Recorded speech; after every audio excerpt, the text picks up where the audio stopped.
Yes, welcome back to Biashara Tuesday right here at KUTV, a new experience.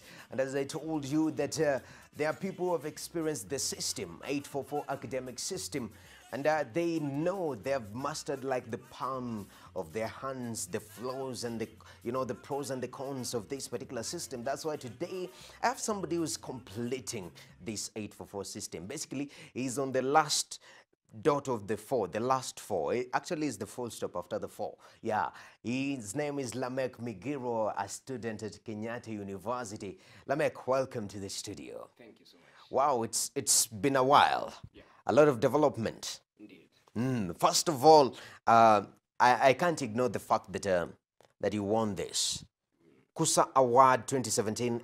My apologies for those. Of course, a little bit of a technical hitch right there.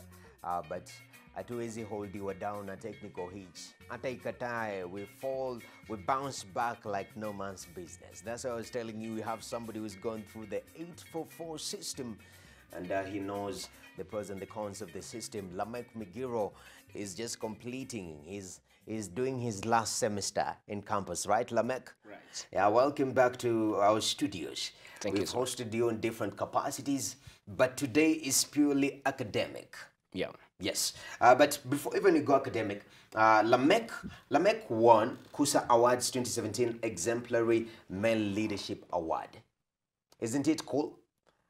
Ooh, Exemplary Male Leadership Award. So Lamech, you are a leader. But basically, first of all, you studied under the 844 system, right? Right. Would you like tell us how this system was for you? Did it work for you? I can see some evidence here. It kind of worked for you towards the end, maybe. But this system worked for you or not? Okay, what I can say, thank you so much for the opportunity. And what I can say is that the 844 system, to some degree, it mattered to me. It was worth. And of course, to some degree, I can object it that it may not be worth. For example, take an example. You're doing 844 system. I'm taking an example of a Form 4 student who pursues Form 1, Form 2, Form 3, and everything that he studies from Form 1 to Form 3 doesn't count in Form 4. Then the last exam is what matters. But when you compare it to the education system in campus, whereby there is cumulative, the aggregate GPA in that it accumulates every semester, even as you pursue your academics. I think that matters a lot in that because you find that the moment you learn from one, it doesn't count, you see. The grades that you got there, maybe you got an A, you got a B, doesn't count, but the last minute is what counts. Yes. So I think for me, I can say maybe it worked, but I can say that it is during the last minutes in campus, actually, the mid-campus life. That's the time I came to realize myself, then it worked out. Yeah. Oh, so it kind of worked, partially worked out, partially didn't work out. Yeah. And let's just go back, like throwback way in primary school. We have this new system that's being introduced, being piloted in 470 schools in the country. And it's the new system of 26333. Yeah, and it's said to be talent-oriented. Basically, it prunes on your strength and brings them out better. You, in your primary school level, did you get an opportunity to maybe, project your capabilities and people encourage you towards that? Or you had to fall down and, run with the system? I can say that I only ran with this system, owing to the fact that when you're in primary school, like for me as I was in primary school, I never knew whom I want to become. Even in Form 1 to Form 4. Of course, we could say that we want to be doctors, we want to be lecturers, we want to be what, but we never knew how do we go about it. Then later on in campus, the time now you start exploiting your potential, that's the time you realize that, hey, I'm perfect in this. So I can say that the new system can be much better than the 844 system, owing to the fact that it focuses on the talent that a person has, the capability, the ability that he can do, the better he can do something. Because you find even in the job market, what they're looking for is the skills and the passion that you have towards a certain maybe job. You see. Yes. Unemployment, you find, yeah, they look 70% papers, 30% scales. Then on firing, they look on 70% scales, or the technical scales. Then they look, the papers, they look it as 30%. So the skills you find, they matter a lot. And skills comes when you exploit the potential that you have. Yeah. And even me, it brings me to the question of, you know, postgraduate. Now you've already graduated and you're going outside. There's this complaint in the Kenyan job market where there was a skill gap. Exactly. So you study to be, I've always given an example, a filmmaker. And you said I'm a director of photography, and you're given the camera, my friend, you have no clue even how it works. And it's been blamed to our university system, which is not skill-based. What are you expecting as you go outside there? Yeah, exactly. That's what happens actually in the job market, and they say that we are half-baked, even when you come from campus. And nowadays, even most of the companies, as I learned about it, you hear that they are not looking necessarily on the papers. The papers give you an opportunity to go for an interview. But later on during the interview, from henceforth, what matters is the skills now that you have. You see. So I can say that it is a time now to try to inculcate the value of skills, the competence that a person has. Because most of the time you find that young people, they are looking for papers, but they're never looking for skills. So for me, I hope that the system, of course, will bring a transformation. And even for the young people also, as they go outside, they must have that knowledge that the key thing that matters in the job market is what are you going to deliver, the results. That's what matters. And, you know, we speak of the system. The system is always there.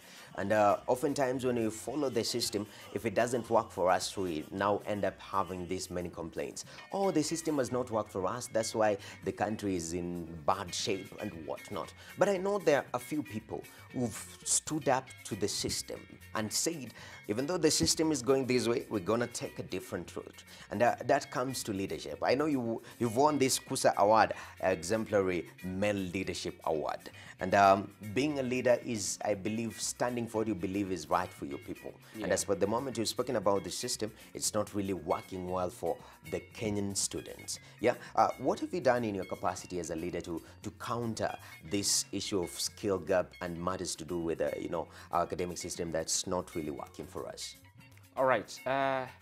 First of all, I thank God for the opportunity maybe to join campus, because that's what made a difference onto my life. Otherwise, if I could not have come to campus, maybe to some degree, I could have some hitches. Then when I came to campus, of course, I passed from high school level. Then I came to campus. As I said, the 8-4-40 system did not define to me whom I want to become. So I joined and said, let me pursue my bachelor in economics and finance. And I pursued it. But later on, that's the time now I came to realize myself in my second year, first semester. Then, by God's grace, I just thought that whatever I vie for leadership, there were young people in the organization called ASAKEU, who was the president. He's now working with the SCCA, called Steve Obogo, and others like Suleiman Ngondi, who is working with the ABL. I will look at them, the way they are executing their leadership, and I could admire. At a time, they could take us for corporate visits. They take us outside. We interact with those corporates, and we know what is the key thing that is required in the corporate market. Then, after that, now I thought, let me just go and vie for this leadership. So I went to Kenyatta University Economic Student Association. I vied for the direct operations. At that time when I vied, I actually lost with 3 votes, 2 votes actually. So it was painful in a way, and I remember I actually appealed to the election committee. But later on, they explained to me that whatever happens, there is a reason. Whatever God does, there is a purpose. Yes. And I said, it's all right, let me go on. So I pressed on in that organization. I never lost hope. I never gave up. And I went on, and remember that on Mondays, they usually have a section a session whereby there is knowledge power session. In that knowledge power is whereby you can bring something, you talk about something, you talk about corporate, maybe you talk about career. So for me, on the first day actually, because I didn't know much, I just went to Google and looked for some key tips about the student's life, about careers and making a difference. So I did a presentation one day, and when I did a presentation, of course, the first day was very shaky because that's the first time to stand before people. And after that, after doing that presentation, then I found young men following me behind and thinking that I'm from the corporate world, talking about something. But nevertheless, that now started creating in me the confidence and the courage to pursue whatever I want. Then later on, after one semester, I was now appointed to that position which I lost because of some reasons. I was appointed the chairperson, the director operation, economic QUESA. Then later on, for one semester, I happened to organize around 12 corporate visits to various institutions. Then after organizing that, by the grace of God now, I went to vie for the chairmanship. And after vying, of course, by the grace of God, I got it by an 80% margin. So from that, I've learned most of the things in that leadership.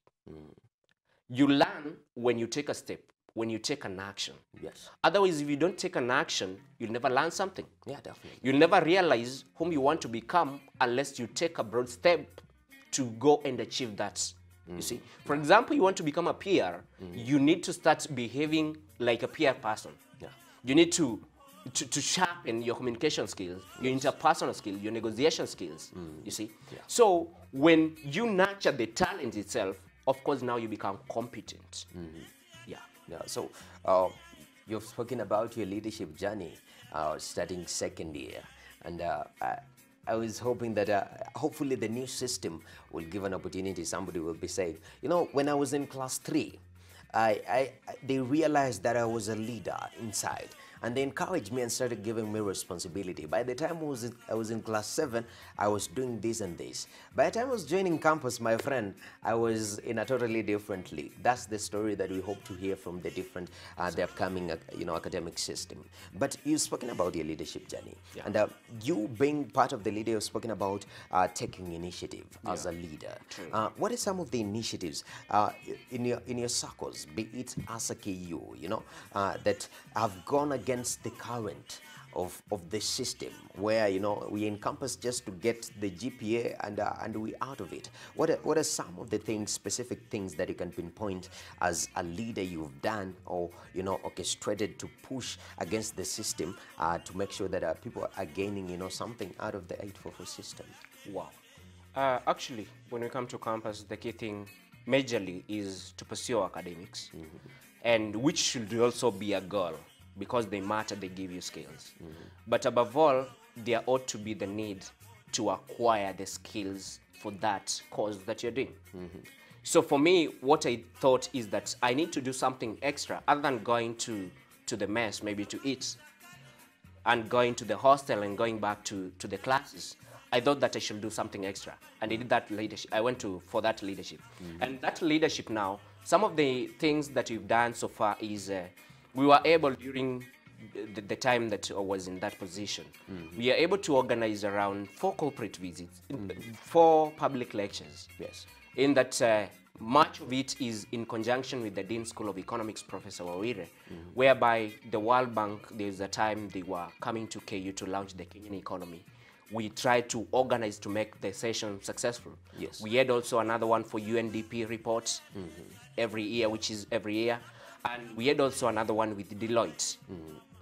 And through those public lectures, of course, the student will be able to learn much about the economy. And the other thing that we do is we do workshops. Like we did a workshop whereby we invited the CEO Shapro Solutions. We invited the FIDA Investment Bank Director. We invited Fuzu to come and tell us more about investment, to come tell us more about recruitment, to come and tell us more about entrepreneurship. We also had a public lecture with Deloitte and KCB, whereby the senior HR, they come to us and tell us that this is what you require, this is what you ought to be. At the same time, as a leader, there are some things you need to do extra, even not necessarily related to what you're pursuing. Yes. For example, we do go to children's home. Like we went to Gathaithi and Hosanna Children's Home, whereby we were able to collect around 160,000 from the student fraternity, and in collaboration with another organization from outside, RIPO. Then at the same time, after maybe going to that children's home, we were able we are also part of the E-Mentoring Africa, Yes. which is a student leadership ambassadors program, whereby we go and learn some more about leadership. Yes. And in that, we were able also to go to Naivasha GK prison last Saturday, batch 1, whereby you go talk to those people. At the same time, even I myself, sometimes I do volunteer to go to children's home, because life is all about touching people's lives. Yes. You will realize yourself the moment you lose yourself in the service of others. Wow, that's amazing. And it brings me, you've outlined quite a number of workshops, public lectures. These are platforms that people get to be challenged from running with the system. I know you've used the term system so much, but it's very, it's very very visible outside there. We normally complain that the leadership crisis that we face, like the recent, let's speak about the recent research that was done on young people. If they care matters to do with graft, can they give a bribe as long as they have, their needs taken off? And majority of young people are okay. They were like, I can give bribe, I can take, may have no issue, because we are very money-oriented people. We have the issue of betting. These are some of the challenges that are, we want quick money. We've seen the guy who won 221 million being received like a king in a whole stadium. And it was just betting, sheer luck. And this is the society that we live in. So as you go outside there, you're clearing your 844 system. I know there are a lot of challenges. What are some of these challenges that you're expecting to tackle in a different environment, non-school environment? Or are you coming back immediately for your master's? Not really. Of course, we go and see whether whatever we learned in school applies in the job market. Yes. But of course, there might be challenges. The key challenges which disturb most of the young people is after campus, what next? Yes. You see. So in that, even as we finish campus, not necessarily that we are destined for a certain job. Yes. You will mingle around different jobs. You will apply several jobs. Maybe at a time you'll get regrets. You see. At a time you may get a job, but at all, the total thing is that you don't have the skills for that job. That means you can't go and do it. You see. So I can say that much of the challenge, sometimes it becomes maybe looking for the job. And the other thing is that may be a challenge is now transition. At this time you're interacting with the young people. Now you're going to interact with the corporates. How do you ought to handle yourself? Yes. And that becomes a challenge, especially for those who are in campus and maybe they never did something extra. Yeah. You see? And at the same time, the key challenge which the young men should also tackle is the issue of corruption. As you said. Yes. You find that, I remember there's a time maybe I went to a certain organization and maybe you want to be served something. Yes. Then even the soldier himself asked that if you want maybe for you to be served fast, yes, just bring 100 bob. Kakito. You see? I think that's something we should eliminate from ourselves. First of all, you can't say that corruption is bad if you yourself you do corrupt. You see? Yes. You are corrupt. That means the moment you go to the corporate world, you're looking for a job. It doesn't mean that you give something for you to get something. No. Yes. I think God is so faithful to provide a job for you.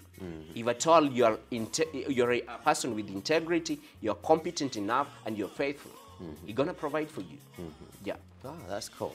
So you're going into a new world, and of course you know of the challenges. If I may ask, are you going to tarmac to look for a job, or are you going for self-employment? Because that's another big issue. Matters to do with self-employment, employment, self-employment, tarmacing, looking for a job. Where do you stand in regards to that?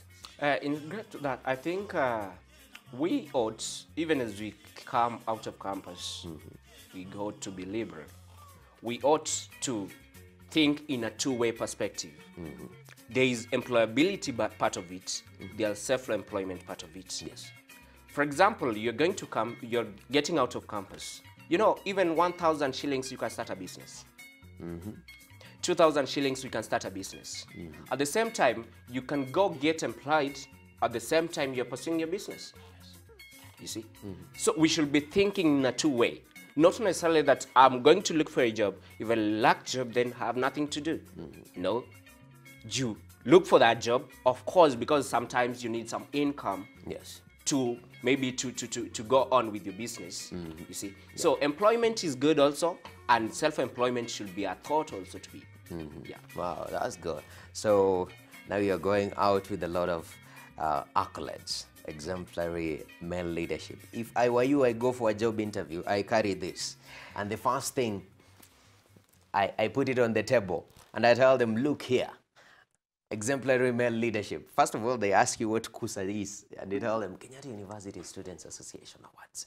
That's good. Lamech, it's really an honor to have you. Of course, thank you very much. I wish you all the best as you go outside there. I know the world is a small place. Tutapatana in one of the places next time on different level, not like student or, as a KU chair, maybe a CEO or something of the sort. So I wish you all the best, and God bless you. Time is not on our side, apparently. So what's up? Thank you very much for coming through, brother. Thank you so much. Yes, there you have it. Mr. Lamech Migiro, umempata mwenyewe. Amesema is clearing his campus. And don't just think about being employed, but think two-way, because that's how the world is right now. For people who are diversified in their thinking, think both ways. I can employ myself at the same time I can get a job. That's the way to go. But what matters is that in the 844, he's gained something. In his campus life, he's nurtured and shaped his leadership and honed his leadership abilities, and that has opened doors for him.